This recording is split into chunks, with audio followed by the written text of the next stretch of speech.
ꯌꯦꯡꯕꯤꯔꯛꯄ ꯄꯨꯝꯅꯃꯛ ꯈꯨꯔꯨꯝꯖꯔꯤ ngasi asanga communication Imphal asinduna chahisigi April tang 8 thangje numi lamdagi kunma pani panba yakran awol numi asida ngasi press club Imphal gi auditorium asida thanagi Political Imphal gi selection Mangsatabam Lalgopal Singh Autobiography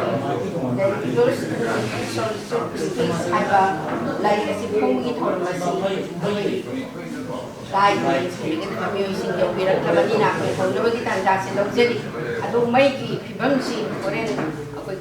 generator si semi haibani na akoi program si hoga marakda mai se la ko si oi su akoi format si kai da ba ko ngasi si function na bagi da magda akoi kai thongna jariba sing Long-term joy center sing Manipur site परिषद Imphal na ngasigi thawna masigi state of the situation na ngasigi thawna masigi jiges aduga president na kanigi Retd kumar koina na like kasi takti gedaba Dr. like Ram mission ngasigi function sida dekat pirak na bahang kacadi loina na abagi ngasigi lai asigi ba kai kunjen ba Mangsatabam Lalgopal Singh das daling simirak na bahudachan Mangsatabam Lalgopal Singh ni singwa samapan kunsama pandi March tang amat hangjan nita Bangladesh ki sine diraj manung sanalaiba sapam lekai de poi apo ko ni Mangsatabam ngol singa amadi manong ni na program ngol Mangsatabam obi maitong di kawi Bangladesh sa pula masuma pai bungo dalam mereka ini oleh ya radio Imphal da matang kuina news leader ama oina lairam na bamatung da selection grade news leader ama oina lisingwa samapan magudra ta ne platform ni party Lalgopal ki punsi di kathok la punsi ni property ki saruk ayam ba kanal leader basingda kathok li Jiksu mayang di seba to belietri katlaga ba ma kung bada Paglam kaki habang sutauri Lalgopal Sharma Lalgopal se ko ya dikari ben Chandra Sharma na so to ko di sayol ko ding phong ba atho ba se phong da apagi asiwani thagi phong ba se phong je ti masigi je phong ra ba phong da bra khang de aduga masigi matam mama man ki jornen amo o de yam ne yang ngau no phong ni maras da di sang su bu ko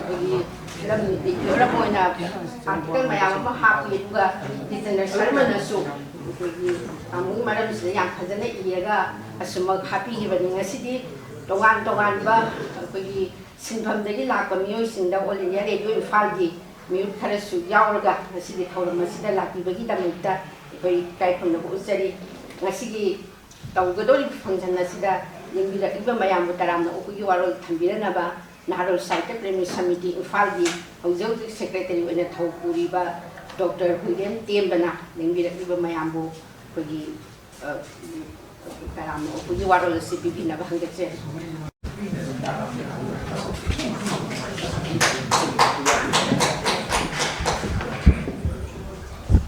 ngasigi asangba communications na amasung aiba masamaki imung manungna sinbidana pangthokjariba lairik phongbagi yamna nungairaba numit asida lengbiraiba pumnamakpu aiba masamak amadi asangba communications ki maikaidagi nolukpo utjari loinana ngasigi asigumlaba lairik phongba thoido hendokna koi matam mamada Manipur gi miyam pumnamakna sakhangnaba adugumba misak oibiramba Mangsatabam Lalgopal hairaga news reader moinam angang ahal khudingmangna khangnaramba sigumba ahal ibungona yamna nungsiraba duga yam phajaraba sigumba lairik ama biography gi oiba lairik ama puthoroktana ngasi miyam da khutol tamba asigumba numitida mayagi akogi tangbanda lengsin biriba Chief Guest Sri Longjam Joy Chandra Singh Manipuri Sahitya Parishad ki President oibiriba aduga loinana Manipur gi thoido hendokpa miyamna sakangnaraba sahityaka Oja Joy Chandra bu ahanba makada sinja langjari bagi maikai dagi taram taramna okchari aduga loinana ngasigi asigumba yamna chinglemlaba function asida koigi mayagi tangbalda thoramapu oina lengsin biriba ikai khumnajaraba Retired IAS Sri Kangjam Radha Kumar busu sinja langjari bagi maikai dagi taram taramna okchari aduga loinana ngasigi asigumlaba the RECLUSE in SOLITUDE speaks saiba asigumba autobiography gi lairiga sibu miyamda masak takpi gadoriba ikai khumnajaraba oja Dr. Laikhuram Rameshwar Singh Joint Secretary Manipuri Sahitya Parishad pusu sinja langjari bagi maikai dagi taram taramna okchari aduga thoido hendongna sigumba jinglemaba thauram masida lengbiraiba Manipur gi masak nairaba adum sahityakar sing aduga wajagi maru mapang sing aduga akoigi media gi akoi thoburen sing thomi sing pumna makkusu sinja langjari bagi maikai dagi taram taram na okchari yamna nungai jari badi akoi ngasigi asigumba thauram masida koi phongdok jari go kadoriba lairik ase maming sinachu adum taksare yam nungsiba adugumba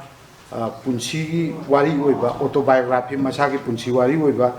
lairik ni lairik asi hana koina sum tajabadasu koigi phonggadaba matamsida isamangna di pajarudragasu yamna pungning nungsiba yamna asengba adugumba thamoi sengna phongdokpa adugumba autobiography gi lairik ni haibasi akoi kanjai hure lairik masak takpadasu phajana takpirakani aduna akoigi kaino busu like sibu ibiribasi koi sahitya gi sangstan sing amsung sahitya sujariba mayam gi maikai dagi akoi welcome address pijabasida thobu sibusu akoina taram taram na okchari pumnamapu taram na opogi waron tension jage pungokku rem tembana koi ngira iba mayam bu taram na opogi waron pibasi tari khaba matung asidi thang asidi mayam na kainariba lai ponggi thormasi koi la khateri aduna publisher oibiriba esine su den sin direction loina na aiba sikes president na sigi masami de bo to rakhi si ba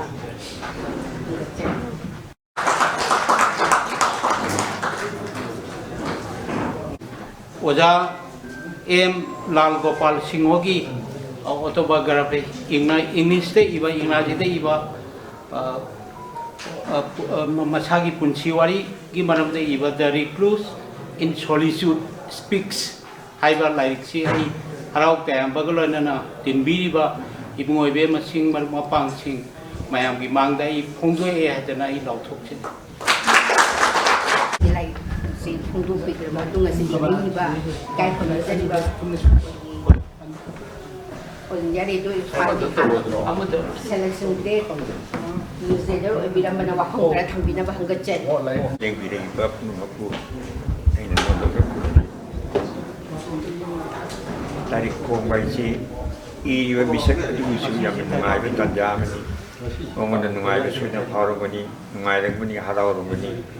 doimsung mangonda atechu hangba haining ba sukyasu lerongani adubu asumba tanja sida nungai roba magi tanja sida mayang yekirakuna nungai bagi share logi seruk yagiri se masidi hena nungai pati atubo dera marai ani khalli aduna lari kasi phongba majuki ong mate bodudi mayam kananda leide aduna lari kasi aina karaman I noida mati baram dai kitang hajeke lari kasi to singna aini I aini ibanati masi you itu hai ko kang bu hai ko le re maru pa nu si ba ke ana adu I thau sarute Kaikan na iro ka kaikan o dari siu pespe ai gomba minong dari siu iro ka ino kana du siu siu kan lai ko di ko na ti ai ne sum ahlo salak pasida sum ningo da sum no siu por pada di atupam na ka no dai Manipur da ai Manipur da pokche ba min chati ai Manipur da lai ko thiwati Manipur da ko di ngamau tre che adena atopa le ba ka da ba sina Bangladesh o gre Bangladesh pokche ba ni adena Lari kasi kali ko mamaya Manipur le ko matem si Manipur si jodi karamani pong ga deke karamani hai ga deke hai bisida ihe masi wahai karatang oro bisu lai ko na pong na pabata ya na kan bedeki lari kasi ne pong na be jen to jara ko ni no lari kasi da panamak ai na ngamja ba khara khangja ba khara adum yaw de adu panamak su na yaw ga mo pati lai ma ni we punchi ja sang ro punchi ni na aduna Tarik pongwai yang nungai ko occasion na bani I yue mi du ki su ai bu tu su mangonda o ma ne ijei ba chi ki mayam na khangi ba le ni he adu ni mayam si pong du ye sen mangon nungai ko pong do adu to na tarik si pongwai ta ja lo ke ke pong du ni se lai che ina pong ki ye chi tu si na ti ai ko ta se chi mi ba ta ka ti ba Mio Yakre, or Jagu, taking my mother, and on the come to way. Having the security of Yaki. And I told Shada, very many, even though she may even can't do she may show her us. Una, Ina, told them a secret, Yana, and sometimes the beginning. I think she's a rubber, I was also very deep for this Marasi. Aduh macam ni saya kata una ba ai yung mana ke mai pro ta male man he kuno beli ke la wan ko to thu thu ni he ka bi ba na ko to le li ke ai yung ni ku ngom non lo he pe na ngang du ba I ti che wa ko to tra ba ka he hai bi du kum ba ya nu shi ja do aduh sum thu ba ni na ko na ai na ko na ma che ka ni mo ko shi ai bo ja na ai shi tum na di tum no ma no ba te ma chi mai de du ni nam shi le kha lo ko ma tum da 이게 오늘 이링이 보자들 이렇게 봐. 아저씨 니고 하면 나가 이건다 봐. 이게 말이 보니까 아시 길이 교회 인생이 길이 말 스테이션을 두간 우리 말 마망시 그 나한테 내리지. 아까 말 나가 해야 되는 따라고 보자고 그거도 보자도 순도 말 뭐또 소리 그야 그래 말 순도 얘기들에 하는데 이 카피 그리 하는데 아이 아무 시로 그런 거니 보자면 마시 Man habiti ai si lain si umi topoti si jumare ai si jera puni adina tasi ina lain si dia ina ai haini wa ka ba pun si ka pondok jere adina hai ke topoti wala mesti dia di si adu ai ngam dia wai sakti mana jadi kar di pondok jere adina lain ke si pong si da Mayana ai kaya suyu bisa kira paketi ada ai ni semua hari tak tu dan semua terlibat print tu dan semua cukup sida biar kerana hai nak kita cuma dia print tu sih na ada kampung ni jangan apa ini yogi bangga ni ko hari dah ai papu mai tu je lagi nak lagi typical orang yang detail semua ada malah kongi bani ada mana orang macam dah Lari kasi keluarga yung Manipur di sana official yung sana mga release o yung si to isini ay di yada ba ni richa sing na mo na no kakana ni lari pondok siya dito si officially ba yung na press card dito siya ni properly na si mayan kung sini ay mo din nangay mo di ko ikre pero ni iligo lari kamachama pongdi gere mayan legi siya siya ay lay ko pati kanang o gede ko lari pa sa kapo ito mo ay o ko na Aji masih lagi dalam tu sejarah ni, adina lagi kasi ay niya, kasi nga yang na kena tu may iba dinasadi, adu ay lagi toki ba, todo mayam, ay teknik itu mayam, adu ay telegram na division jaman ni, ay ahama daily recording sih torang ni, daily ni ay pun iba todo kotor ni event kau iba kira record tu sampai sih. Rekod tu sebenarnya thamgai, rekod tu mesti thamgai harga. Madu tersi kena. Orderly logically pada thamgai dah bermalam macam ni, doktor कोना मु कोना जी के तरह के बच्चे पूरा तो मतलब तो कोना इधर लोग भी खबर नहीं आते ना मुझे एक है निक्शन बताए कोना बताए ऐसे से मुझे तौर का ऐसे तब तो लाइट चीज तो से बनी अनु लाइट के चीज भी दूसरे करी लेके ये बंदे एक खाए कम जदरे आपा में तो कभी रहती है तो सोई पे जाओ सो काफी अतना ऐने इंग्लिश से अटेम्प्ट तो रोशी से मर बामल ले आहा में कहीं दे इके के ने मालूम करता नहीं Pokok na mo na novel din ang attempt to hay. Ay madu din mo ye. Ay madu gun li ju mi na tiya na. So story yu ay de. Ay madu so yung mo. Adu din ang live mo ito na ay. Adi ay chumbong di lang ye. Adu hari ni pa si masi dongpon irabot ko madu na masi ni masi ke diem ko graduation tapi na rapani. Masi na matang din suntak na ba. Nang ang ito ay mi na ito ay hay bitig aina kondi masih coba ada kal aduh perilu de igani harga sida maka tanah beda aina masih londe i masih kamai to be ana masih nanti Manipur lonju masih lonju masih meksu kamde bajina ode mi panararo yang kar dari kadi itu na bedoga Bangladesh mai sidi baji kar dari panararo nang English itu ada English itu jadi ai English itu media nanti hekar mai to sige ya itu sih ngamna toro aina ada ije bahu jadi bini ada na asite tong nung kar di tum ponge alu maduna mamta par musura bara itu dia maju hygiene di sudi ada na apa bina asu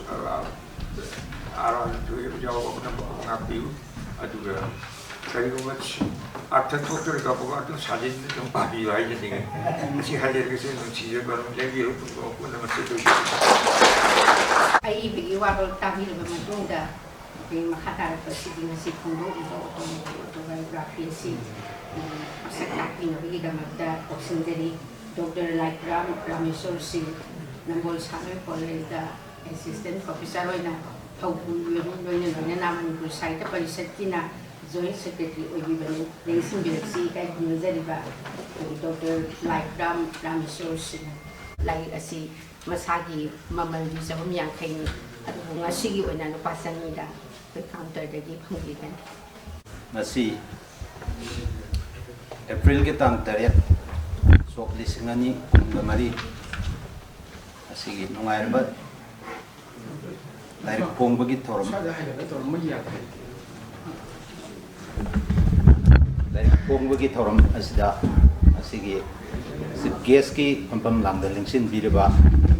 Manipuri Sahitya Parisat Imphal gi president oina supu biriba duga Manipuri corridor gi yamna saknai raba oja Longjam Joy Chandra amadi ngasigi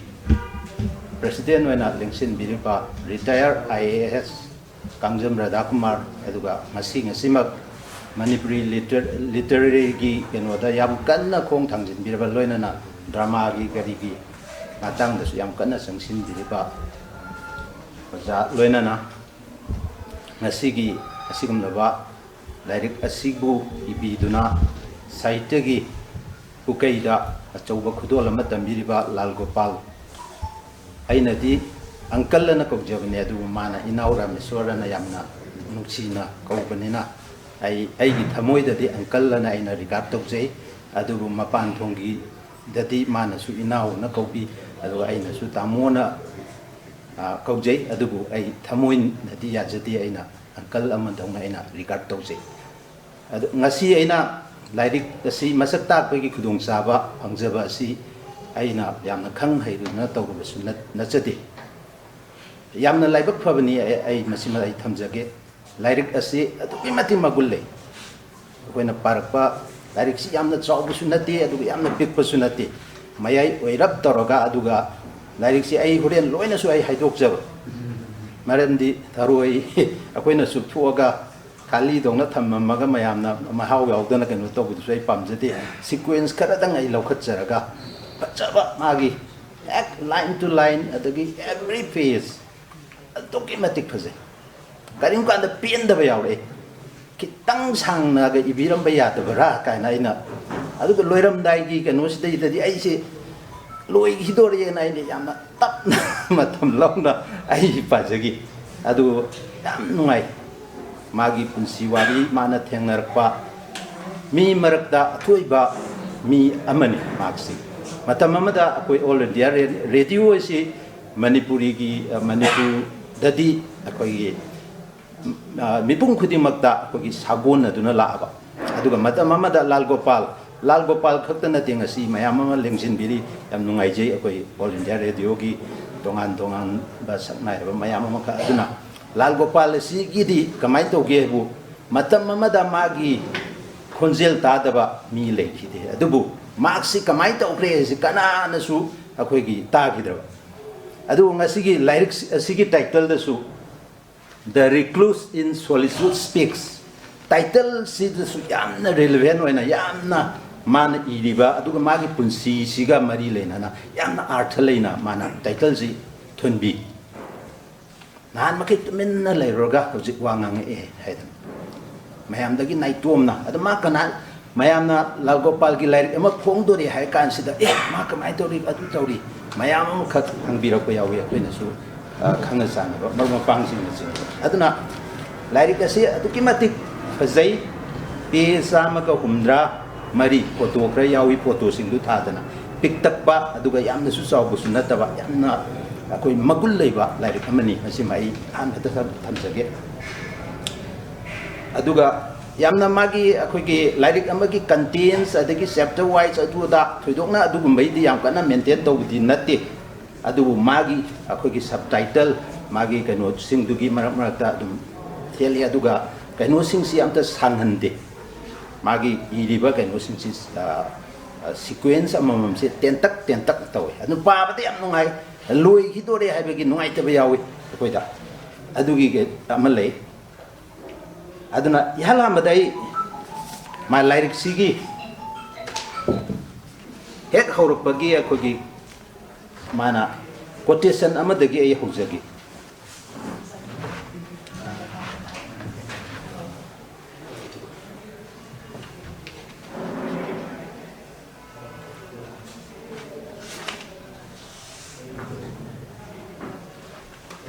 mai isna maram moraga kitang mayam da kudung cha da kitang thoe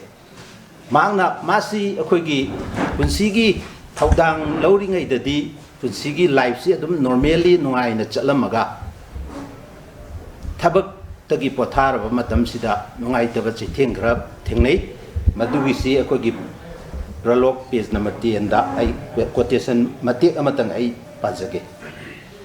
1997 maksi retired tore all India radio tagi aduga sida mate amatangai quote jage quote my being not at all at ease and not a happy mood added to that mental state a repeatedly disturbing conscious thought that my life now was fully in solitariness also was found to grow even greater in degree. I was alone. Nobody was there to share my anxiety and unhappiness. Ma'am, sorry, feel the view. I barely felt the need for a tasty mental food,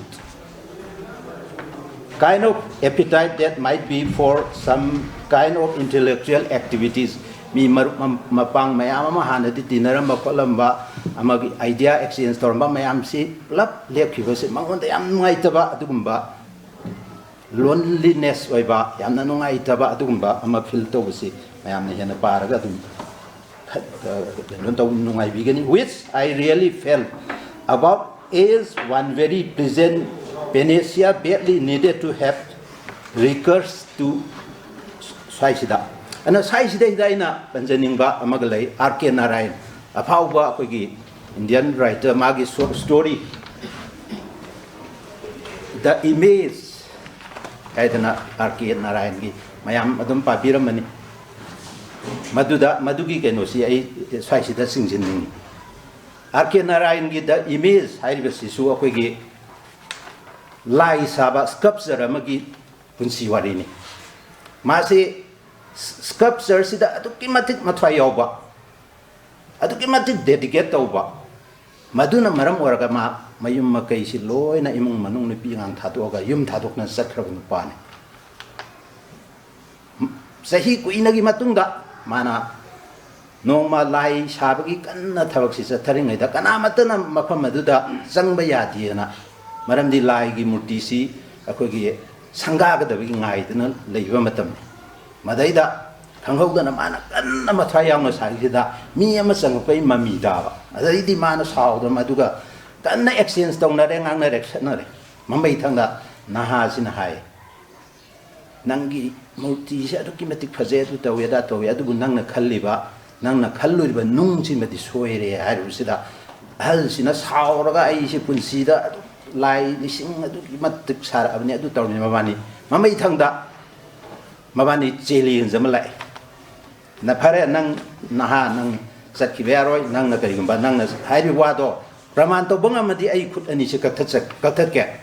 adu ngamdraba nang busu lem na to oin mamai thangda yenge aba naha sina magi khoidau sida tak lang tor ga ising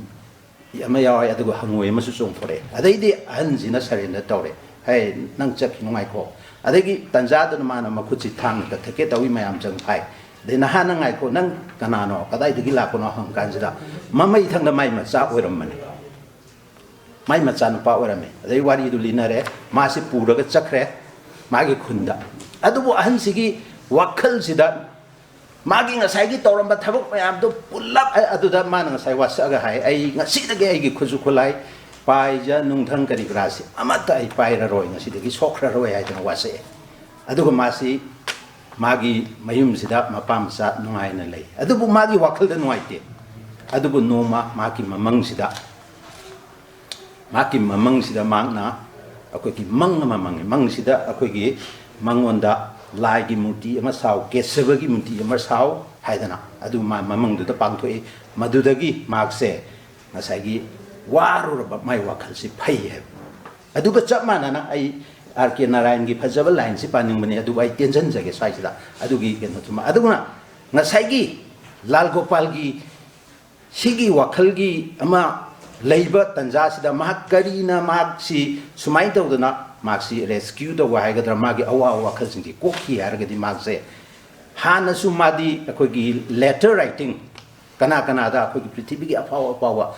mi sing sida ma letter writing ibne aduna ma makal gi akogi British Prime Minister Tony Blair adugi Pakistan gi akogi matam dugi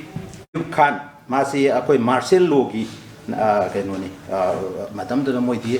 akoi Prime Minister gi ka leida maduda city adugi Bangladesh ki akoi Sheikh Hasina adagi Lok Sabha gi Somnath Chatterjee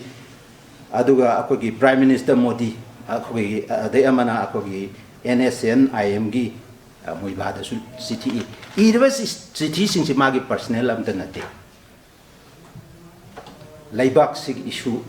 aduga masagi Prime Minister kanoda Bangladesh ki da ibasi maitai habasi akoigi maitai habasi I da tongda akoi si yamna akoigi thauna pawa akoi sanabada sports ta asumba yamna abenos tawgani hadana mana yam phajana I adugi line sing ai quote tongning bani yam phajaba magi keno sing ja do ai hairiba mayam si ai tension jarga keno tokjige aduna magi sumai tawdana city mayam am ibadagdi magi wakhal se leita balai masagi waramba adagi feeling of loneliness mayam si masi phagale adudagi adugi matung ina marksing masagi khwaidagi mana masai ai panjaning basi like sibi irakpagi maram singsi akogi number 1 da mana pan basi akogi songthamgi somerendo yes somerendo adaga mioi kharasing ado songtham somerendo sidi magna oza ama oina su marup mapang ama oina su yamna nungsi na loina bibagi wari si ma like sida yam thajana pali aduna mana toina inspire to budagi nang kari gumba khare yu kholu na haibidagi di mana ngasai ibagi maram jingdo like ta su yawi mana su thambiram ba laikre ana lyric si irakpagi masigi journey ni adna lyric si da koina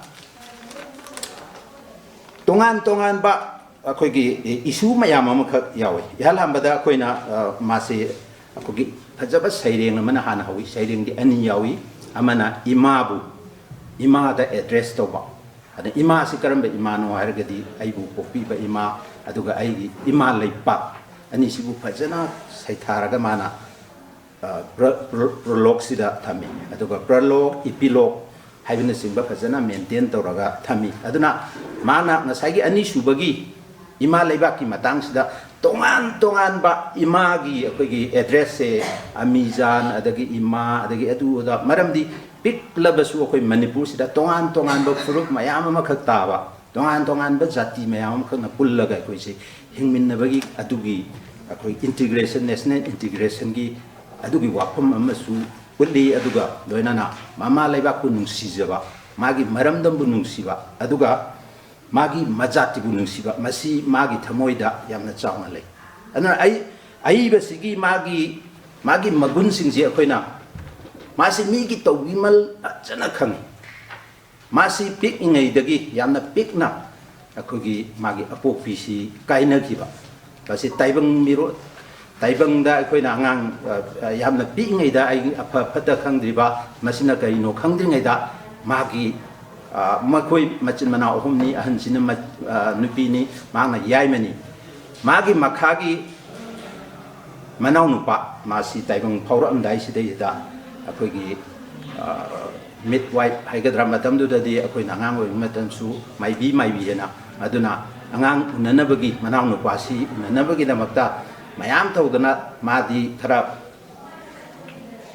manung du da law khongba tawda ma angang oi benina mama da dukimatic attachment leiba mama gi manakta sangina mana ningai tawba aduga manau nupa du pol aba matum da manau nupa ga mama ga leimina khib duda mana yamna nungai tana matam du da ningai tawba haujita saur aba matam sida hida mana piba kamen se adukimatic phazai ase uren ai aduna ai ayambana masig madang highlight tawjage uren pa mayamna parakanda thengnarga first and knowledge information do mayamna lobi baduna adukimatic nungai gane na ai madu sing do ai hana soi hajebudu aduna asai adagi mama si matam khra leiraga nganna taibang pan thadokre adudagi di kamai tawre ma yam kana sawu sunatri masi taibang pan thadokra matung si le di tongan ba punsi gi tangkak kya da ko gi punsi gi lan theng si khangna natraga khangna masi thengna wala aduna magi sidai sida magi punsi khongchat sida yamna maru oiba tangkak amadi karina jewelry sana sabe gi thaba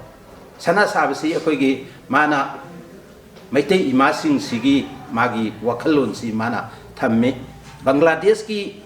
imasing duna tungi nang tungda kari oiga dagi nang sinpham ama payune pi ngai dagi aduga where somda di akoi gi kaithen bambi ima amanati macha sing do ada engineer tamba thaba doctor tamba thaba like su taman ba ani si khena be si thamme adubu hairi be do bangladesh ta jo hojiti yam pura yam change tore madugi wakhalon do leitre magna angang oining gi bangladesh ki wari si di tungi akoi gi punsi si livelihood ai gi sinpham ma bai ba tungda hingnaba duna hena maru oi haiba magi wafam si palle adudagi di khara larga ima si leikidaba du sumahak yanta di ima kadai chatlino habada magi anti amana adu da chatlini al hairiba mafam si karino adigi akoi potloi pham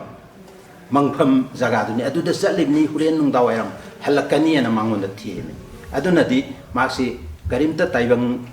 akoi gi miron tadriba matamni yamna piiba adugumba tangkangni adudagi khara tamna tawraga magi yumsi amadamu lerakwa mama mandon amana mu yorpa amana mu yorpa matang sida koina Charles Dickens ki akoi David Copperfield akoi na pabada dum koina o maga similarities akoi gi manaba mayam ko ui khenaba na amaduna mamadu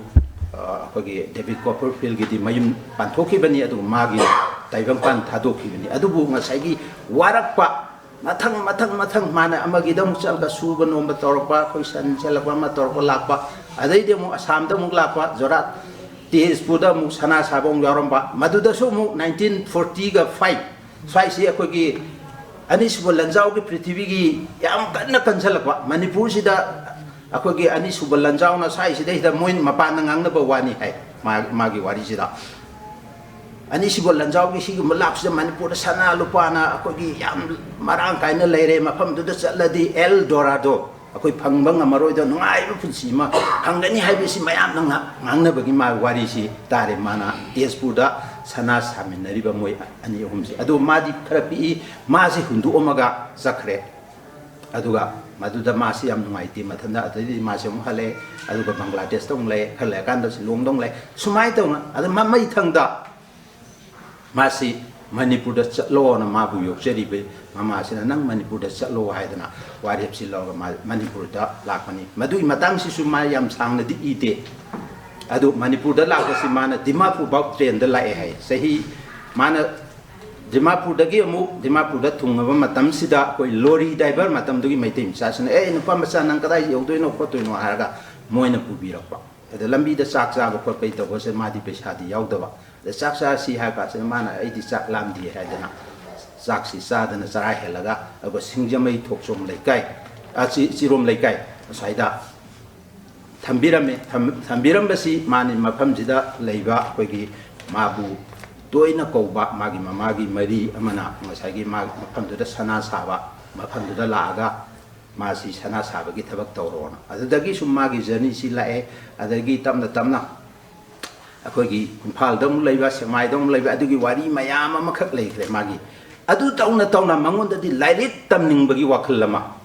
maksi hingdaba suyade akogi suraga nomaga aduga lairik ti am tamning ba adu lairik matam khara karami adu su akogi phajana ngamdabdi mathang lae aduda aina sequence phajaba akogi amatanga aina masidai hida aina listening magi lairik tambagi career sida tongan ba magi kitang senior oirakpa akogi sana saba yawmin abisingduda semai da leinge da labukta angka tahan bagi wari ayam thengna bigene horen adudagi khara kano akogi pura indian nataba nupa ma kona di masi ukul chatlaga akogi ukul nupi lawya mangonda english tamanba kolanba adu mai tawdana masi nungdang na lairik tamaga akogi magi education career sisu mathang sumaina changjal bagi pone masida matongan me miyoi kaya makhakna akoigi magi mateng pangakpagi mayam amakhak laikre masida ina amakhaktan maitei nataba akoigi bazar da leiringai sida yamna nungsiba wari amakhak lei masi bazar da matamduda masi metric kumba thana na bagi adugi process mali masi tamakpa matam sida somda sana sabagi thabak sisu sel ifang phangakta aduga bhara madalai lairiba bhara se akogi sarsti family akogi mose kanoge UP gi brahman gumba oiba male adu magi yumda leire adudagi di lai tamba khapa dai sanagi kanogi pesa su kaya laktabna no madi masi magi marup sige tanaraga uziki Parvati Sastri ko mangon side da haire hanubini ai si ai yum thadu ogena khalle maram de ai bharase phajana piba ngamdre na haida hanubi sina nang naming si Lalgopal haibani Gopal haibadi Krishna gi atopa maming ni haibani ana nang sida sum layona hanubi sina yam nungsi na popop tharaga masi adu dagi lere adu oroga suma ahing tumbayate maram di migi laman tonba adagi keno ton anana kadai da chatlaga paisa ta laga paisa singji khitor su pikhat sige haidana masi khalli adu dagi di magi sida kuina leira ka sida ma matam chana paisa piba ngamdi adu ro sumana yabagi matungina masi akogi mafam dudagi masi intermediate metric loina pass tawdana oire aduga mana all india radio da akogi keno thabak phangaba matam sida ngasagi keno sida mu satlama magi keno sida samne adna masidai sida hairiba Parvati Sastri sigi family sida mana paisa khara tholokpa matam sida mateng khida pangge haidana mana satpa matam sida di Sastri gi family sida mana zaluba matam du di hairiba family si loina bak akogi amata leiramdre moisi masi thadu oga chatkren adana mana magi marup ama akogi Ramji Lal hairiba sigi khuthangdagi khange makoi loina ba yum thadu oga chatkre moi property kari kara loina ba yum thoga Imphal se thadu oga Benares ta chatkre adagi mana mu koiti thi dana tawdagi magi Benares ki address e Kedarnath aduga house number na 6/10 100 haisi Manorama Devi haisi masai ke no sigi mamau no pini hanubi mabulu na tau do adugi mamau no pini Manorama jina mosi mafam do da sat kren mana sida lakpugi maram di kai no ma paisa thu abanina magi ngasai gi ton giba paisa kari kara pi ho ba ngam da bisindo kitasu ma mateng bangena adudagi di mana mani order ma tha dana kotana ngasai gi paisa si khara tha pe jiki ke no sida aduna su masi adai khara la rakan sida mu magi wakhalda has sang ba ke no mai gi ke ria da sumain tor ko ko je maduna matik sab nati na har kan sida mai wakhal sida apogi mi gi lemon ton ba haigadra sumain to na ai mi gi lemon to laga sum prichi si gi bedi ai nungai ti ha dana yam toina mana apogi ai ga tinajaba prasansi apogi magi uzi apogi family si ga yam lu na dinaba amane mangonda wari to wazani sumai tana magi keno do hujikti pau du kya phawna de amtang sala paisa kita piningi haidna adugi keno se akon covid ki matung ni maga iga dina se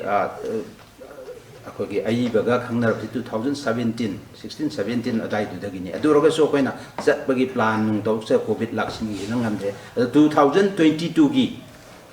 March ki tang kun gani thoi da gi koina hariba nupi sigi mayum da chatlaga koi mana piningi ba paisa kra pina na bagi keno se koi plan to na chatle ba tang kulum doi sida hariba jaga se koi ti na chatlaga sida hariba keno si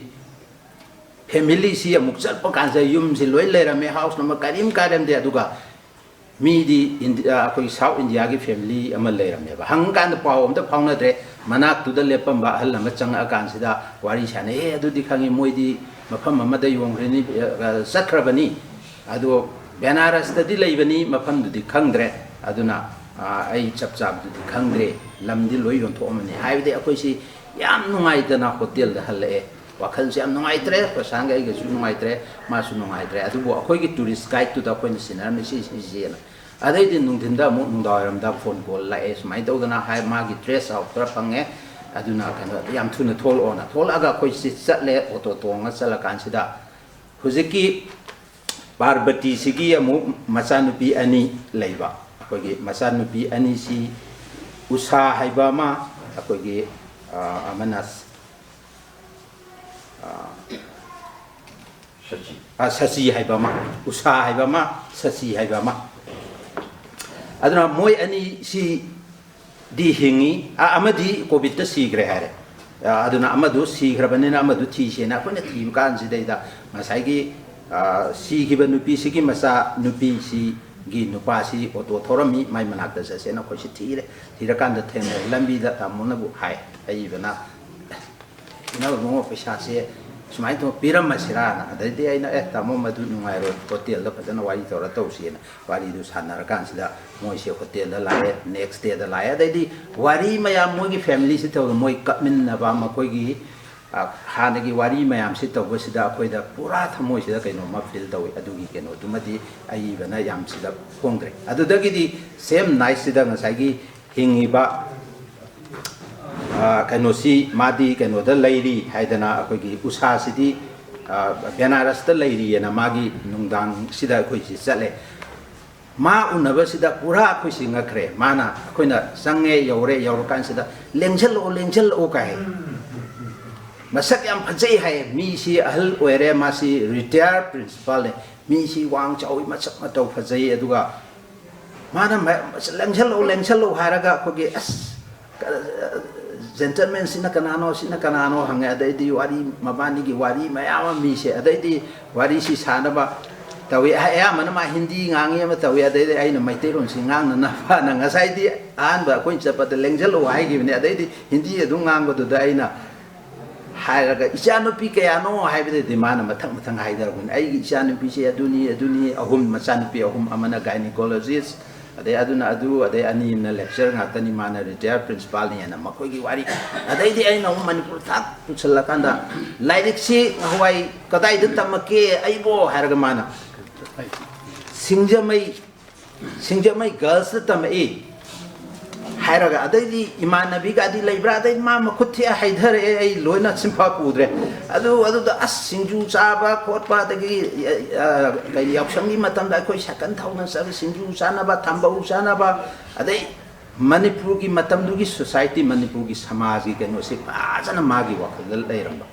adu ki keno mayam se tab sida koi je pung ani nungdang gi pung mapan makhai bawa koi magi sida wari sa na koi hamme adai mamai thangda paisa piba ki posi wari si mana phajana liraga paisa se piba kan se mana kai har kibu nang ngaure haire maram di mangon da paisa gi awat pel leiramdre adu mana nungai ri si paisa du daka lete paisa du bigano adu wari phajana lira kan se da paisa du pirame paisa du lahoraga yamna mana matang kuina gi mamang dagi laman tolena khanjaba adu gi pot mayam se chatlaga makongna thongna chalaga hairiba keno sideda kariguma khara toramba duda aduda akoi yam nungai ba ma phawe maduna akoi gi example ama khak pijaba wen magi punsi gi career sideda magi punsi gi career sideda kana na akoi gi mabu sogot piraba kana na mabu mateng pangbiraba haibagi wari si tangkak kaya da mayam ama yawi aina ama khatang panjaban aduna asagi loiselak pagi tangkak sida la akan sida pagi lirik sigi asoiba haiba tare lirik sigi asoiba si akoi thudona yang kana akoi thengnati adu karim kan printing mistake haiba tare akoi paragraph kumba akoi kitang joining to daba page number 76 amadi 61 da uren haipet madugi mathangi printing kanoda dum semdokpa yagani na khanjai aduga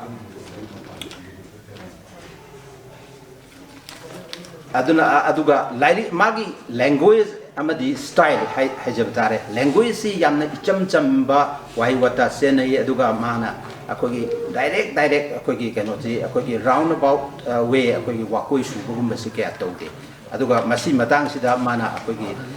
reporting amadi news editing gi sida yamna kuina leibirakpagi madugi akogi keno sida aduga mana ngasai di hai gi english khangde na ingraji se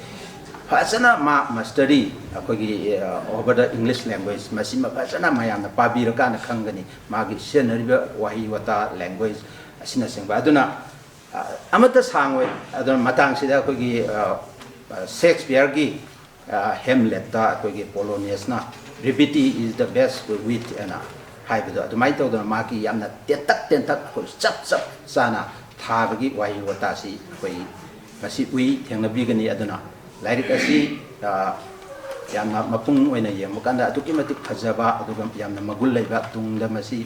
akogi apa basingna su yamna singthan na rakataba tumba lirik amani lirik asibu saitegi oina enosida ukai sida kudu tambiram bagi damakta ai babu hanana thagatchari aduga punnamakku ngasigi aina angjaki bisida khara henjan giba walhoba lerga su bigani haiba wafam bisi thamjaraga tension jai Terlakram Ramesona Masikudu Iba Masagi Punsiwari Matang asi yang Hazana Saura Wapum Birami like Soy in the Pazeromani have Wapum Jeffrey Pazetri Ador Sut Hanjari Makatara Pasiding Asigi Zigeski from Langaling Biri Bekai Nazeriba Sudan Gonzo Singana Punto Pagani Josie Saita Pariset Hagi President of the Top Autobiography Mamingna The Recluse in Solitude Speaks Saidana Ingraji de Iba Lyricsi Hongbagi Yam Nungairaba Numida Sida Nasigi President when election Biriba Matamamagi Manipur government ki art and culture ki commissioner Biramba to Hiti Akuya Ibaronde Yam Kana Tawayana Yam Kumang Yang Sanchin Biribani Akogi Siri ke Radhakumar Singh masigi president oibiriba aduga lairigasi ngasigi lairigasi ibiriba oja Lalgopal Singh biriba aduga ngasi lairigsigi maramda charakpa yamna kupana tragasu paudam khara lairigsigi maramda tambikhiba Dr. Rameshwar di chumna lairigsigi paudam mama pibi badanatana oja Lalgopal gasu loinabagi kaino kharasu magi panduk kharasu fajana ningthina aikoida tahanbire aduna akoigi Dr. Rameshwar aduga mangda lengsin biriba Manipur gi masak nairaba tongan tongan ba saita gi maigeida aduga tei hiram kyamarumda media gi karigi chilinok sing mayam sulengsin biri radio gi karigi mayam punama kaise aina subsin jaraga ngasigi lairik phongbasida harauba khongdokpada I sarukya jari aru mayambu noluksari Manipurda haibatai lairik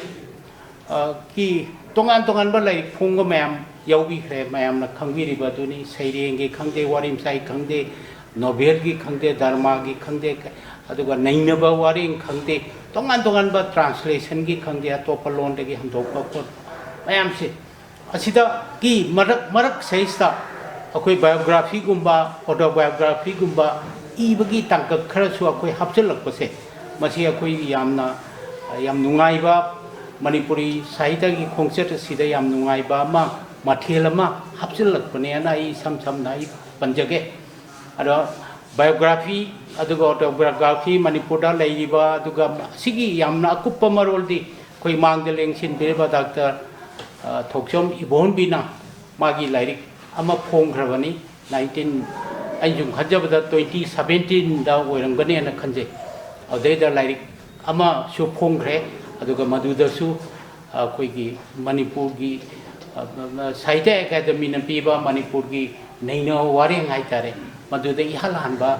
award phangba misaktu akoigi Dr. Ibon bina su oibi khrabani aduna aide am samna hajam ningbadi Manipurda chumnagi saireng wareng adodo and creative work mayam se asina taba atopa mayam mama Manipuri literature da hapchal pase mase khoi puna mangna taramna okadaba aduga wofam thokpa mase khoi ni encourage to bom thokpa anauba mathela mane ana ai madu ai sam nai thamjage ado prithivida akhoi gi biography gi aduga autobiography gi mag history sidi mayam na khangir baduni yang kuiraba kenoni masi maruina akoina moi panbagi wadi na chade Europe na masigumba seisa ayamba west na haitare ko masina mangjin thaba si moine hata tore aru ihalana biography gi kari gi magi paring si ihalana lakhi basi moidi yamna ngalingai matam da tawkhrabani akoigi yamna early period ta haitai aduga ateina makeup thoktringer gi talaksi da moidi maduda khuma basi adum haugrabani mayam tabiramgani akoigi Plutarch's ki life saina matamdugi Greek Roman singi kanba ningthorel mayam sigi maramda iba lairik si mai volume kaya tamana Plutarch na pongini ari even akoigi Shakespeare na bawba magi dharma mayam ama Lear King Lear ni khangde adigi Macbeth ki ni khangde Othello ki ni khangde Julius Caesar ki khangde Cleopatra ki khangde lairiba ireiba gi wari mayam se ji Plutarch ki life si dagi am lawi madudagi inspiration phangiana adumaina hainari bani adu moidi angan bai matamda madugi kenosi akoi tawkhrabani kuma makhoi gi maram de aina sum khanjabada mi amagi mating mi amagi quality appreciate tawbase makhoi ni hele ai kanagumba mi moigi akanba mani khangde ningthau ni khangde lairik haibani khangde masak phajabani khangde art and culture the phawbani khangde amagi maramda e bai base masi tawgadabani akoine appreciate tawgadabni haibagi wakalon si gi wakanchi hana phongdokbasi makoine he aduna ne biography gi kaino history da so makoina hana kumang heda sauction dana adum meta laiba aduga haureiba se masini alo kona tamna even India gi context sida bahwa yam tamna thungari bani adagi Manipur da na muke hena yamna khongjan si yamna tapna muklai bani maram de akhoi gi hero heroine sing che akhoi ne appreciate to basi khara wat ena haijib tai masi made akhoi yabam thoi ena I khanjai ano madudadi akhoi na west ena haibagi wadi nate European ena haibagi wadi nate makoi de gi tamningai yam leibra ena I khanjai ade kanagumba kharana di travel writing se hujikti travel writer si gi genre si tongan leikre literature si aini ngasa haijari ba creative works nataba te genre mayam ama leikre biography autobiography si magi genre tongan ba mani aduga travel writing si su langkoi wari gi wari se maram de iba si su achoba saida gi pukai da hapjalak pa no ba mathela mani mujik yang yang rauna leirabani masi su hujikti magi mathanda lepse bangam ba du gumba literature gi genre ama woidana hujik mathela moina masi hujik lepangam mabani manipur da su madugi hugdu yang kanna leidana khotna tawre aina sum khanjabada tongan ba magi mathel di woiraga su masi amarom da in one sense mari su khra leinena khoina lobusu kaisu kaide maram de pithribi da apau ba travel kaino tawgriba mi singse hero singse masi ayam west ki hata lakpo dongna tawi Marco Polo gi wari mayam tabire Marco Polo na ma pithribi koiru re harga magi madugi detail account ma ma iram mimne masi akhoi travel writing ne na lobus yai aduga mana leiriba magi thengnari be experience lamdam du da thengnari ba mi sing chaba thakpa adagi makhoi gi phije chakcha kai mayam du gi detail lama ma di makhong na thongna chale harga Marco Polo sina pithribi koiba madai da mana thengnari bagi wari mayam piri bado madu so it is a kind of autobiography magi wena akhoi travel writing gi kaino da budi leigre akhoi gi Marco Polo gi kari gi adu maina akhoi gi leiri mayam mama akhoi leiri अब India the सु मयाम न ममिंग ताबीरि बदुनी अब कोई Chinese traveller मयाम अमा लांबगी वारी हुयन सांगी करीगी माना अखोइगी India गी लेरिबा निंथौ लेबाक अचौबा मयाम से समाना लेरि हरगा मदुगी मी मयाम जिगी मरमदा इबा चकचा या दिगी तोंगान बा कोई मयाम सिगी मरमदा साजत नुंजत मयाम सिगी मरमदा अकाउंट अमा कोई पिरमनि बिसिन अन चुमना ट्रैवलर सिंसे पृथ्वी की ओइना Marco Polo khangde Huyen Sang khangde aduga Columbus even Columbus khangde mana mokhoina thengnari bo practical kaino mayam se asigi account ama lining tana maduna akhoida choba min mai ama di wei lamdam singdugi matam dugi thogdo wa thokse masi akhoina aini sum khanjabada mi bigi pungning ithilda chumna akhoina khangu bo singse aina ithanta namjhal yarga thamba ꯊꯝꯅꯤꯡꯗꯕ ꯃꯗꯨ ꯃꯌꯥꯝꯗ ꯂꯤꯊꯣꯛꯑꯦ ꯍꯥꯏꯔꯒ ꯅꯨꯡꯉꯥꯏꯖꯕ ꯈꯪꯍꯟꯅꯤꯡꯕꯒꯤ ꯋꯥꯐꯝꯁꯦ ꯃꯁꯤꯗꯒꯤ ꯑꯩ ꯕꯥꯏꯑꯣꯒ꯭ꯔꯥꯐꯤꯒꯤ ꯀꯔꯤꯒꯤ ꯑꯗꯨꯒ ꯑꯣꯇꯣꯕꯥꯏꯑꯣꯒ꯭ꯔꯥꯐꯤꯒꯤ ꯀꯩꯅꯣꯁꯦ ꯑꯩ ꯍꯧꯔꯛꯄꯅꯦꯅ ꯑꯩ ꯑꯗꯨꯃꯥꯏꯅ ꯑꯩ ꯂꯧꯖꯩ ꯃꯗꯨꯒꯤ ꯀꯩꯅꯣꯁꯤ ꯑꯗꯨꯅ ꯇ꯭ꯔꯦꯚꯦꯜ ꯔꯥꯏꯇꯤꯡꯁꯤ ꯇꯣꯉꯥꯟꯕ ꯖꯣꯅꯔ ꯑꯃ ꯑꯣꯏꯔꯒꯁꯨ ꯃꯁꯤꯁꯨ ꯑꯩꯈꯣꯏꯒꯤ ꯀꯩꯅꯣꯁꯤ ꯑꯗꯨꯃꯥꯏꯅ ꯃꯥꯒꯤ ꯀꯩꯅꯣꯁꯤ ꯂꯩꯕꯅꯤ ꯑꯗꯒꯤ ꯑꯃꯨꯛ ꯑꯩꯈꯣꯏꯒꯤ ꯑꯣꯇꯣꯕꯥꯏꯑꯣꯒ꯭ꯔꯥꯐꯤ ꯁꯤꯗꯩꯁꯤꯗ ꯃꯥꯒꯤ ꯇꯣꯉꯥꯟꯕ ꯌꯥꯝ ꯂꯩꯈ꯭ꯔꯦ dairy gi group ama magi kanagumba singna iramba magi diary magi punchi gi maram da mana isanjaramba prison diary ga na koi Jay Prakash Narayan gi leiye yam phajaba kaino ne mana emergency gi madam da ma si phara ga prison da thamatam da modi mahna akoi gi ising dalang thare nga ma phara ga chale haibgi praman duni anuman prison da serious noina akoi gi magi kaino si magi spirit si gi kaino si mangnana baina thammimne adu marudagi magi prison diary na Jay Prakash Narayan gi su diary gi group si su it is a kind of autobiography ni magi memoirs lady diary lady adigi reminiscence mayam ama lady mi amana magi punchi da tawkiba mayam du ningsangi haraga ningsang wari haitare madu reminiscence mayam ama mana iba masi punamak si yam the hujikti magi tongan ba kaino singsi ano adugi group to da aikoina akoigi autobiography gi group si da su biography da yam leigre akoina pallu akoigi India da su jikti prithvi gi oina to si akoina maching panbang amba pon natre India da su tongan ba chauba mi sing si gi biography leite babu kari leirum ga de hujik adu mai group khaidok koi wani politician sing gi group aduga cultural activists literature kangbu gi group aduga atei tongan be industrialist khangde kaino khangde tongan ba sinbam da chali ba singji group nupi khangde nupa khangde madugi maram da biography mayam na thengnabi ri baduni ana pabiri baduni ana autobiography gi kaino sisu India da achauba ihowa moina le atei mayam mama yam leikre adugi manung da khoi ningsing jabadi khoi na pajaki ba matam da ningsing jabadi akhoi gi Jawaharlal Nehru ki autobiography si adum maming chatpani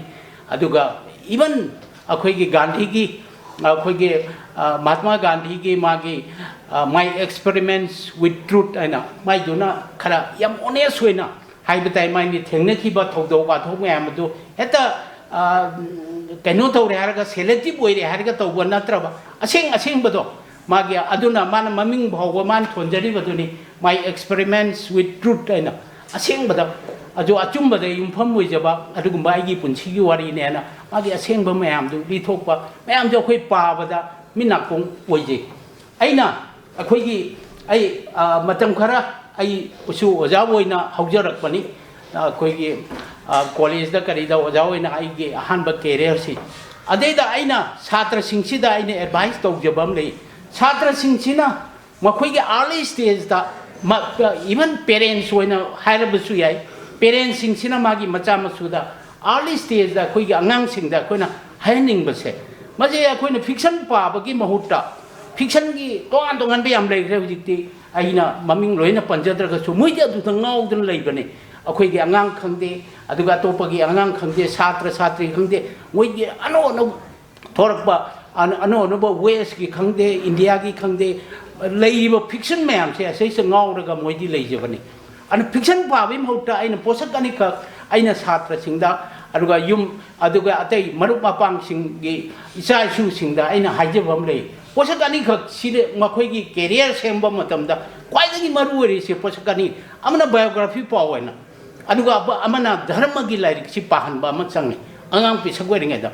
ade biography pa ba ki kan bamna Jawaharlal Nehru gi biography pa ba khangde aduga Gandhi gi maram da Mahatma Gandhi gi maram khangde akoi John F Kennedy gi maram da khangde aduga koi gi Churchill gi maram khangde Tolstoy gi maram khangde moina kamaina chobu oire ino moi kamaina moi gi life ta struggle kamai to re ino ise biography se sa phajam jana iri bani aduga moi masana ijan ba autobiography da su makhoi gi life gi struggle mayam se masi punama adi ngasai akhoi gi Oja Lalgopal gi su akhoi gi Dr. Rameshwar khara phongdok piram me bado makhoi gi mi khuding ma punchi da struggle to da ba mi amatta leiramo hena I kanje aina matang amada haije sairing haidra mi khuding ma punchi gi tangka amada kabi oidaba sibu kana yorong badagi ai gi punchi gi yam wara ba tangka amada natraga yam nungai ra ba tangka amada natraga yam na pungning nungsi ra ba tangka yam emotional oi ba tangka amda ai khuding ma writer ngantani ai khuding ma creative writer ngantani ai khuding ma kabi ngamta oiri bani adu mana mi khuding mangna thengnari ba ai khoi gi punchi gi struggle sing se atopa ma dama sina lesson na mo wer pa ya ba ai kamaina overcome tawre harga awa khudong thibo mayam se overcome tawre harga madugi leader amada ai khoi punchi gi haugalai bano overcome tawre ibano haibate masina haurei ba generation da younger generation da masina lesson na mo oibe ana biography angang pi ngai da aduga angang sing da nauriba chahi nauriba younger generation da biography pa se am maru akhoi gi maduna makhoi de inspiration ama punchi gi makhoi no oigadori aruga dharma gi lairik pa ba chu aina madu da christian oine na bagi wanate aina hindu oine na bagi wanate natraga muslim ama oine na bagi wanate da dharma de yauri ba maru oiba posak khara khun thengnari bado madu absorb to bom di changi value khara yauri bado madu akhoi younger generation da aduna ai yam samna akhoi biography aduga autobiography hana akhoi leiri ba se akhoi ni cham no degree low ba yaraktre mase akhoi gi yamna maru oiba literature gi aru creative work ki mas saruk ka moina akhoi na masi treat to bugi am darkar lei aduga anova generation sing da cha shu sing da akhoi gi masi gi kaino se masi gi value se masi pa ba gi value se masi akhoi khangan ba yam darkar lei pithibhi gi mayam akhoi yu angang wi ngi da dum haina pangwa pa jarai akhoi west da apawa mayam na khangbi ba duni John F Kennedy gi magi profile in kare jana magi yam phajaba magi autobiography ama lai profile in kare jana madui da man thengni ki ba punchi gi awa ba khudong thiba mayam du gi mana overcome tawre haraga ma America gi yamna popular oi ba president amu oi gi ni mai wari si akhoi nungai ba mana kamai ni struggle to ba sing bang ak tani adigi Winston Churchill gi mayam akhoi gi second world war gi volume taru loin pa ding ngamoi akhoi ai copy thi leije adu ai amuk ta ai loina pa bangam de magi chapter am khak yauri second world war gi sida gathering storm maina second world war gi loina mak se mayam si kaino tor pa matam da mana lan haurak bagi mai khu mayam sina Europe ta loina second world war thor ka dore hai bagi mai khu mayam se masi gi sagalak ba mayam se achimana chapter volume am khak ta mana ieba the gathering storm maina yam phaje magi kaino se ma Nobel prize piri bane Winston Churchill se second world war gi lang gi madam de ibai wana te ba literature da ma Nobel prize piri bane ba magi volume taruk ta mana i se ana gathering storm mai se sta asuki matik mana phajana Europe puna mak se thak thak ni halim ne second world war gi kaino se mai khu sina loina mak sin thung na kupani haibagi ka for word na man tawri bade Winston Churchill sina magi chapter na makhakta yamna phajana magi tawi adum haina aikoina hai acho mi sing sina irammi ba mayam si pa re harga aikoina makhoi degi lesson kya mar makhoi tawi makhoina punchi da thengnari ba struggle tawre iba mayam do aduna aikoi da inspire tawre harga aikoi gi punchi gi lambi da khara na akoi mateng pang na bagi nungai na bagi wa na bagi share taw na bagi machak se aikoi gi biography pare harga aikoi gi kaino pare harga masana phangba masana tabu ane India gi da akoi gi Tagore sei i da ba kanam ta leiti aina hajari baduni Tagore na magi jivan smriti hujikti ingraji da loi phange magi punchi wari akoi gi Tagore Rabindranath Tagore gi jivan smriti man Bangla da hani i jaram bani adu hujikti ma series tawre harga boyhood days adugi adi adulthood adigi magi writing magi parrot mayam ti man khaido e harga magi jivan smriti si English ta yam phajana ma phange Nehru gi aduga Gandhi gi ai ngasai panjakri ba akhoi gi to leire aduga Neeraj Chowdhury gi autobiography of an unknown Indian Neeraj Chowdhury si su achuba akhoi gi yam rebel kaino ama tawban ipamani mai India gi values ithosi the man pienda dana England settle dore harga ari ireiba magi nipani hujiki se Neeraj Chowdhury si aikoina kawya ba adugumba minate adona magi gi autobiography of an unknown Indian na magi keno tawi aduga Maharani Gayatri gi the princess remembers yamna ba khoi gi maming leiba adugumba keno ni Maharani Gayatri Devi mayamna khangire adu magi princess remembers na magi autobiography lei ade Kamala Das aphawa writer do akhoi gi English Indo English writer nupi akhoi Kamala Das ki magi my story as na magi punchi wari autobiography ni adu maina akhoi hujik ti akhoi biography khangde autobiography khangde masi akhoi na in isolation da akhoi ni yengba gi matam do hujik oidre aduna matam mama da travel writing ai ngasai bangga chagi baduni travel writing chi matam si da adamna prominence pi bangamde akhoi gi literary gi field sei sa changchal lak bangamde adegi de madi hujikti magi travel writing se travel of ana akhoi hairi se masi yamna magi own way da literary achoba literary genre ramoina masi mayamne appreciate toba aruga sahitya academy na karina world gi mayam si akhoi gi tongan ba magi category da akhoi gi award pi dana khotana encourage tawra iba adungba posak kamani ani yam tension na aina loisin jarabada akhoi Manipur gi context su akhoi gi masi yamna leire aduga Dr. Ibon bi gi lai te su masi yam phajana thengnaba mayam pabiba singna thengnabi gani adu yarana akhoi gi jivan charit magi punchi wari gi kaino si Manipuri literature da akhoi laimong gi ibungol magna jivan charit aina man haure adu miniketan gi oja miniketan gi punchi saktam oja miniketan gi writer si group kharani adigi thoibi devi khangde MK Binodini gi Sultan Maharaj gi imung asum haina makhoina khangiba makhoina phangkiba experience mayamse masi mayang da su khangani nge ithongni nge aduga maduna achuba akhoi gi literary work kamoina literary contribution amoina Manipuri literature si hena ina khulan bada masi mateng adu moiba adung bakke no ngak tani aduga Ananda Mohan gi mayam na Shillong 1949 mayam koi Buddha Chandra Maharaj ga kariga Sardar Patel gi keno aduga merger gi soi tongna ki ba khot pa gi yam na detail ma ma sama ADC ni Buddha Chandra Maharaj ki Ananda Mohan si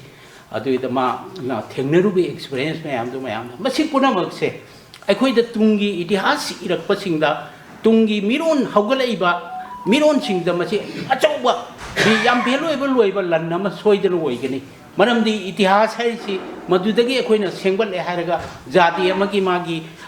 yumpham si madudagi sengbal le haraga akhoi na kolak ngaktan aduna hujik akhoi na autobiography khangde biography khangde koi sam tam na logui mahota mase aina amukka so na ajari nauriba younger generation si na sida akhoi na fiction akhoi gi ingraji gi khangde aduga tongan tongan ba fiction yam leikre mayam na aina panjadraga madu pabio adubo in addition to that quite a maru base biography autobiography aduga makui dharma gi lairi maside ai pahanjani anangasi ai yam sangna su thamjeroi Oja Lalgopal na mang asai akhoi Dr. Rameshwar hai gi bada 1997 da oja ji retire to bien hai je ai na sum oja na retire to bugi sida ai na sum pham nai ningsing jamani 1997 sida ai Jawaharlal Nehru Dance Academy da ai director oina ai State Kala Academy thado ga ai na yala na join to je gi ba sahi ni adu ai oja ga ai na tum oja gi oja na thab potha ba ai na matau gi keno du oja da ai ngasai chu hangjo bani ai na thab akhoi gi function ji haudring gi mawang da oja gi sahi si about 90 mukti sure adu akhoi de gi sahi tara muk senior oiribani adu oja si yengba ai taka tengna uyena ai kuina punchi bi kho adu oja na ngasi gi lairi kama mayam da putu heraga autobiography ama putu heraga oja na thengne bi gi ba punchi gi experience kha do mayam da share to bu gi khudung ja ba phangan da se ai yam nunga je masi gi damuk ta oja bu punchi sang na leibi kho hai da ai congratulation am ko su tau jeri wafung khara si thamjara ga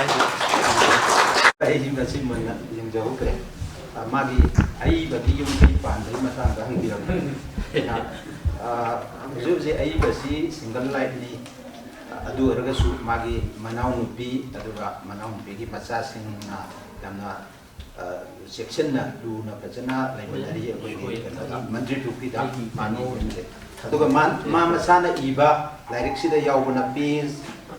113 दा 113 दा अमदी page 166 दा ai hai loina ba ki semjara pani adu mayam gi kanot gi ai khanten tin rin jaban adu da su themna bi kan taga chen kai khuna zel bo ja long jam joy chandrana asi gi phongdo i lai si matang ta khak tan na tongan ba develop ki ai ba mayam gi wali mayam am tham bi ram ni ta ba da nuai ba te tang oi ra su koi ko ni sing ba mayam mo ja na hai bi ram ni oja ko thaga chen makha tar ko si di asi gi lai phong ba si gi president gi pham lang de ding sin bi ba han gi thabagi ko tha ba IS ang jana sa kuma kai jeni bana asi gi president gi wa phung khar thabi na ba ko chen ding sin bi da si asi lai phong si ta seng ri yam nungai ba cha nung thak na wa wan no ka do ban mi tun randi hong ni ba lai si kanam ta padri ni na lai si gi matang da wangang ba da nungai ba hong di koi nau ra me so na to bi yam awa ba thabak ni mayam na ung to udri ba hu hong ni ba lai si maram da ngang ka mai na ma di khang ni ba di lai ki maram da di ma si ngang roi do mi ani madhavi ki matang da ngang ho hai ga dim sin ngang ni se yaning de happen thor kani madhavi esi mayam bi yam lui pa na the recluse in solitude speaks hai si di hujik ta phong mani adna masi ki matang da ngang ma si yam awa ba thaba mo oi ba thaba ma si da thangat khre luri si literary genre so hai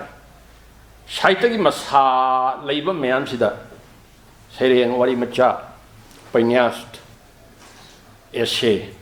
wari biography autobiography si cuma sih masa ni na long nari ulit Manipuri saita da kwai di tang masih biography ga autobiography ga si khadai tang maroina biography si khara su tang ni biography si hai bai wani khara itihas ta kari da maming khara lai ba khop gi pot oina ya ma tong nei Retd Subhash Chandra gi Nehru gi Gandhi gum gi mata mi ya inarak pa maduna min ibaduna biography hai biography si su phajana igragadi mi amagi punsi wari hi am phajana site gi masa yaw iragadi site gi masa mo oire esi yan am batawri si 18th century da how Dr. Johnson gi life story si Boswell line na maduragi ni man sai phau Johnson nai si am sathi raba nupa ni man ngang ma si bombastic high sounding sum na kainom ta ngang ga pen man ta ba sai da mai cha e ga hi there was a great fire at Bongapja yesterday ga haida ase smaina cham na hai ba si sunga hin na da ba masagi wai na and then Johnson style line na thole a great conflagration engulfed Bongapja yesterday Madugi Kuhai Karikator Panupa Sigi biography si biography should be treated as a genre of literature and a kind debate on Maraki. Other Johnson Sati English have a chocolate craba loan si 18th century the Paupa dictionary leramdi 18th century the Yanhan dictionary si e by the compiled to Dr. Johnson Yanan Tori. The museum was shit up. Can you see Dr. Johnson never no passana like you am Hiva Nupani Hai. Adana England never can you see the Tori Petit pump no take Roga Laiva.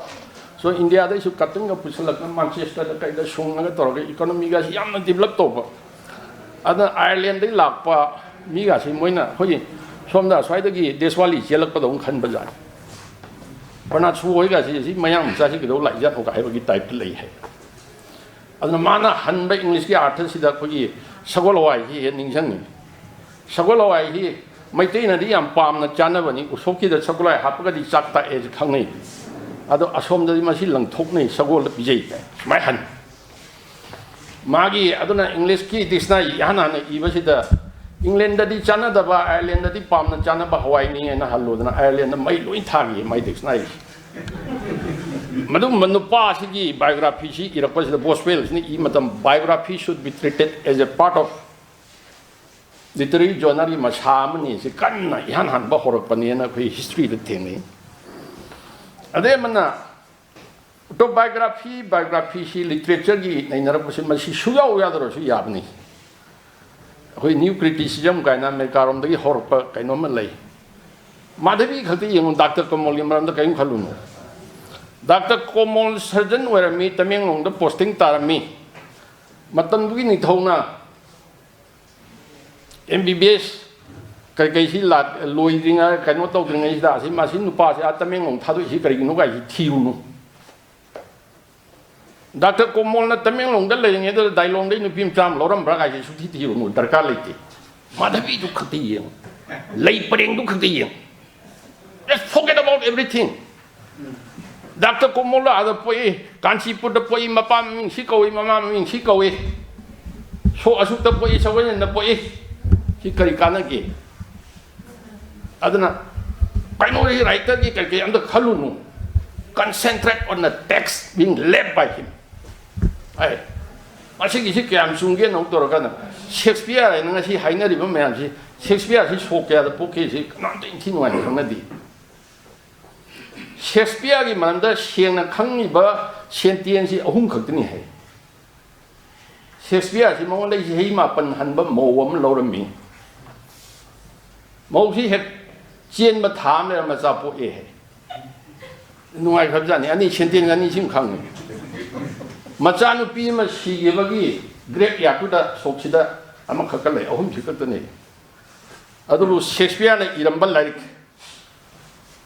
like machine like Kuntrata, like Kuntramari, have seen that. Shakespeare and Iramba, Othello, have a drama, Sidi Maramda, even like me, quite a job, library away with TV. Othello in Maranda, Othello in Maranda, like me. aduna biography gi mi am gi punsi gi wari kar kai si kai ta thoi ru nu hai ada bana sona hai all autobiographies are lies nam thak ni bana so ma sam ni ira hai all autobiographies are lies. There's no man bad enough to write about himself during his lifetime. Mana tawhiba phabat thabak to hainin da mi phatabam ta lek prithibis ta leite. All autobiographies are lies. Ada mana mai si saitaram da all autobiographies are lies haina hari si masagi kaino si khatan nate mai literal meaning khatan nate. Biography is the Lalgopal Kanano so Asuta Poema so Asuta 1960 the Dian College they be passed away. Mamayum Pande, Mantit Pukida Lake. I should saw the boy I would book the lake. But I won't mean to come the guy the poe. Me Puna Mak Pokani, Jacksani, Yahogani, Tungani, Mayatini, Makong Hamni. She got the garlic. What is some manabani? There is something great in one's life. Lalgopal Gida Harang say, ah, the Bangladesh they laga. Maron Su Koi Prakang Matum to that. Onamajas the Baradaga Bara is Matan to Pashaga, Puan Grand Kalaman, Matik Jar, and the Pashashi Shindo Cake and collect your port. That is that thing. Father is here to the Lalgopal Bachelor, Natabra. Ma Yahoo Kimbra, Nanbra. My qualifications he can no guide in the that universal element in one individual. Maduni Queen Tira is Madugi Sharuk to Putopanga Maga Yamna individualistic what way, but not about universal way about. Gandhi my experiments with truth and Nungai. Sagi biography element, autobiographical elements, Yaugasu, literature is social Laviani Hargasu. Masai, my experiments with truth, Ki Kanosiyam, Gandhi here, Yamna, Kangam the Fia. Masia Pisaping at the Gi, a Chumba and Notonga, the Kitulaba Wahishi, Inspector Donald Tanavali, Shiluga, my Yaning Dega, had a Bakriga, money, Iram Dragadi, come with. The Masam Namashi, Gujarati, Londa Torga, Halagat, Hamambasha, Mahadev, the Shayad, English translation Torpani. My experiments with truth. I didn't know Kuma. Yadioki the Lambadna. I Shaitagi Chang Wari and Halle. I Nasai you Kalambani. My experiments with truth, I might on the Kama Hansi. Shaitagi Chang Wari Yashin at the Tata of Dom Tobo, who's gone the Lonianga to Kayaw don't Tavangandri. Aduna Masagi biographical portway, but autobiographical portway, but can you see a universal element in any individual can do port to Tirapani in a Logi. Other city a sample communication, young experience later, neither like she pageant number money peers that the city lady, but the kid got young hung Thomas, young no idea about I cheer tongue of Tamsidapa. Puan hung on a city tummy, but she jacket got the lady, can you see? Harahena cannot talk Salamba. Other like she was it to Ubani, other young Sibama, recluse, I see Arta Halapasida, young Nuaibama, Pauli, Kogi, Mahaprabhu Gumba, Vishnu Priya, Lantuamagas from the Chien Ribokanos. Gautam Buddhashi, Shingasunga, Tado, Chien Ribokanguoma. Shangsha si thadu oga, diak toraga, mayang ikana number togni have a kanguama. Punshi da Laina. Punshi da Gicen Tokadonate, Buddha don't Chen Tokadonate, Satan Mahaprabhu don't Chen Tokidonate, Punshi da Laina, Mapamoina, Machamoina. Nagarik Amoina, what can I do for this life? I know from the Changhilapa group ama. Lalgopal si recluse. Taramba category the Pudurino Handi. Sangsas the Laina, Mayang Vitonari Pocano, his Yog and a recluse in a Leraga, Tantanang Ivo Posse. the recluse is meaningful near poetry don't tolerate the everybody is a recluse too before he does something great. Kainoma Togian and Pasimishi, recluse in a later Yaro and Kali. Ado Kraka Hena, Pro Baba, Darkalani, he is bolleted Irapada Hector, how long from Toga Lambert, some Papa the Yoguni who picked the Torga. The Lalgopal is my take English, even she am Yauri. My take English, Haite, Professor, he my take English study, everybody is a professor Gibatale, Ranil Kantana, Entombi, like introduction, the Manipur and the mainstream introduction. When my friend Sri Tombi Singh asked me to write this introduction, Entombi within bracket the parenthesis, once a professor, always a professor, because he was teaching philosophy in Imphal College. According to Matandu, the college was our professor, he was his name. Lecturer is Supam Pamdava. Yes, lecturer Hagi and Hector Basida, University level, Mayam, by Chancellor among the whole layer, they have assistant professor, the associate professor, Professor Hana together, and a retired or about Professor I said them, she's another donor. And then she is my professor from Thompson and Roga and Harry, my taking English, the eating. Ako'y penulisi. Masih ay change ba na tipo? Sige, ako'y gikan mo ni. Ada matang dugi, ritugi che pongi karkita dum yung professor this and ata haini. Retired or within bracket retired why sushi season na masih ako'y ay no miti English ko yun. Aduga sige hek kano da yori ba. It is stone's throw distance and hapsalay. Distance ay si darka suleleti. It is stone's throw. He is at a stone's throw from here. At a stone's throw distance, I will see later. At a quick may take the evil, they must say, at a stone's throw distance, at every nook and a corner, is in Oxford Dictionary, the Shiogi, nook and a cranny. Smaitova, Kanoki Karlay, must see Brook Pavaki, Karakanochito, Kara, Yorkado, Maletuga, Shamakidi, Yam Tina, Tagajanini. Yam tang about Saitagi Masha Autobiography that too in English language like a Putora issue. I think I should congratulate. I was Abu Yam Tina Temple for Tagachani, Lepigino, recluse was not done like you, Ethiopia and Topiro,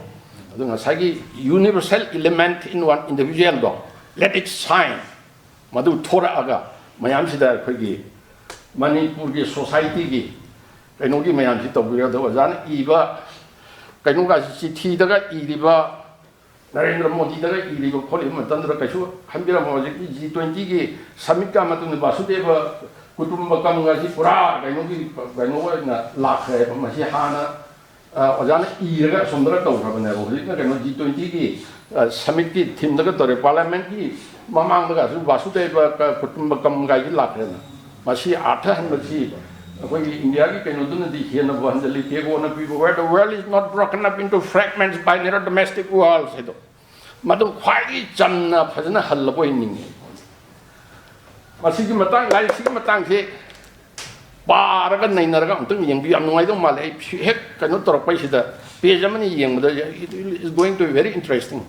Interesting when but panning but Pohan by here. Say evil success were when he Padam to a Tamaga. Tamunan tongan pa may amamang ano pa siya ko Metero ni.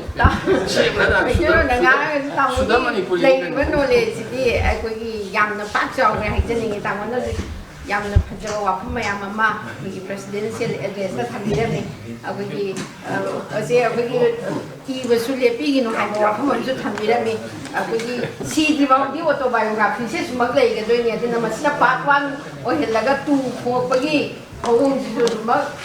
Iraga Sumak was issue, they don't mean how to say we get Hazabani. Mahata, I like from my happening Manina Lime and to like copy on the lady go. I think I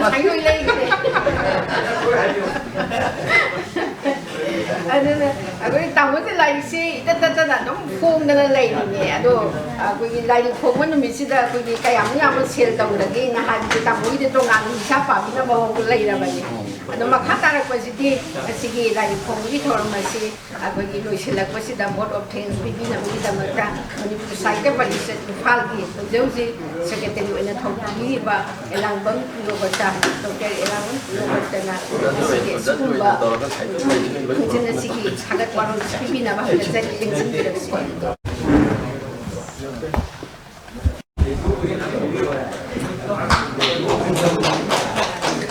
atom home ma'am थादखरगा आइगे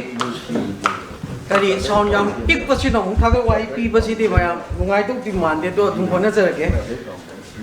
आइना यान हान बदा आइगे माइकै दगी ngasiगी amamam panwada lengbira panda mapung pharba ma'am बो काय खुना बो सरी ai थागा Y पिजदि गाइदा ai ओजा दुम हाइजरगे मयांगी मिंगौनी ओजा नत्रगसु ओजा लालगोपाल सी मतम mama कयामु यामना popular ओइरमबगी हाइबदा I ngasai lai sigi chobo thodang lobi river singdain haijabani 1983 da akoi si John Oston school da tamjai akse 1984 da pass out of jarakbani matric se adugi matam du da akoi ki teachers day si yamna maru oiba thoram mamu oina pangthoe thoram pangthok du dai da kamai tawge da akoi ki senior class 12 tamba chhatra amana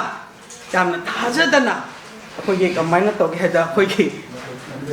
oza lalgopal gi makhon ji sar ga paw pa bodwan sugi matik phajai sugi matik keno towi matam du ki principal na haji mayamna nariba khojing jam tombi gi mayam ba khojing jam hoja serious ni mana function ji gi preside tori ge da man phok hugalaga bungo tangai kho hai jigi chhatra sidai da ngasi teachers day da oza akoi bu phai da gi pukning penhan liba se nangni hairga magi phuri khaw da gi lupa yang khai khak lothu oga hajigi ai gi iyamba keno do da paw pari ba du da pi gi matam du gi lupa yang khai se ish yam ja ni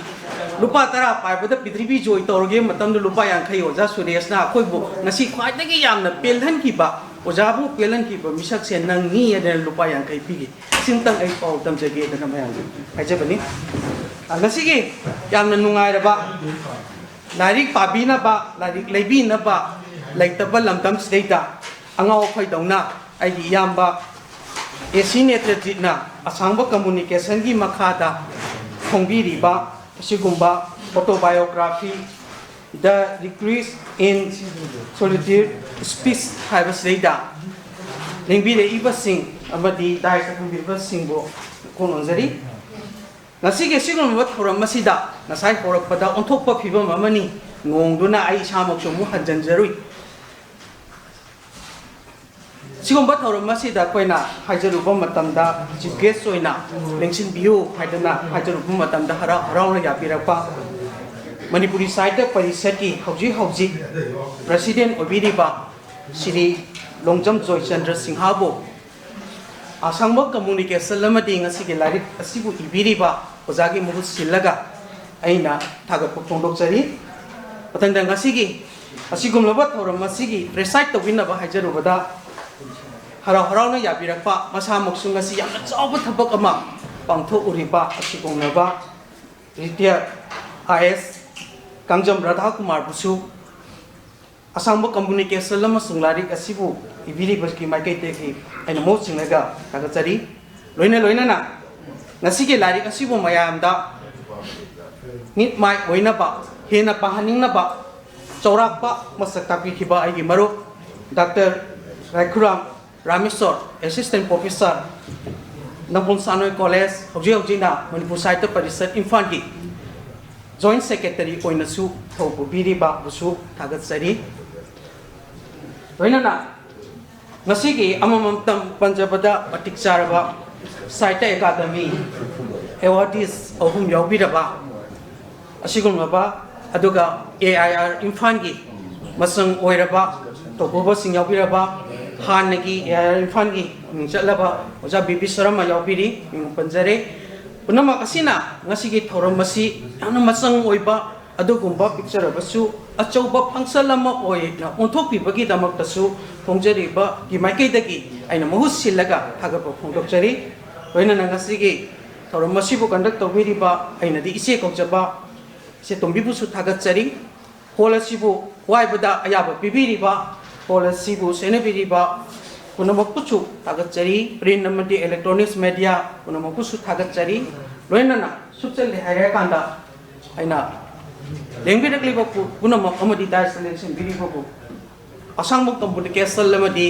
आई बगी माइकैदगी आइना महु सिंजरगा अमुक खन्ना थागतचरी मुसु खुरुमजरी अखोगी लेंबिरकलिबा मयाम से अखोई photo session अमता अखोगी अखोगी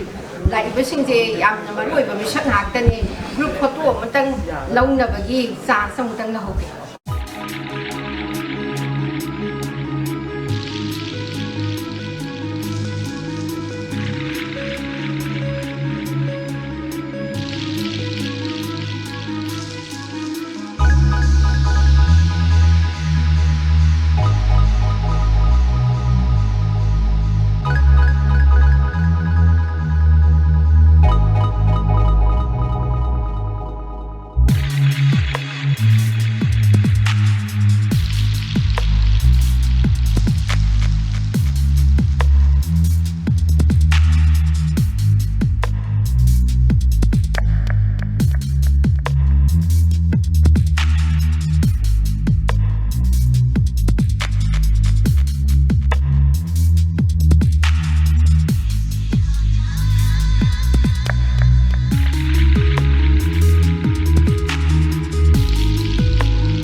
Aduh, tong komputer video. Lagi nak nanti pergi usaha sih. Kali tu ni lagi tu corona ni.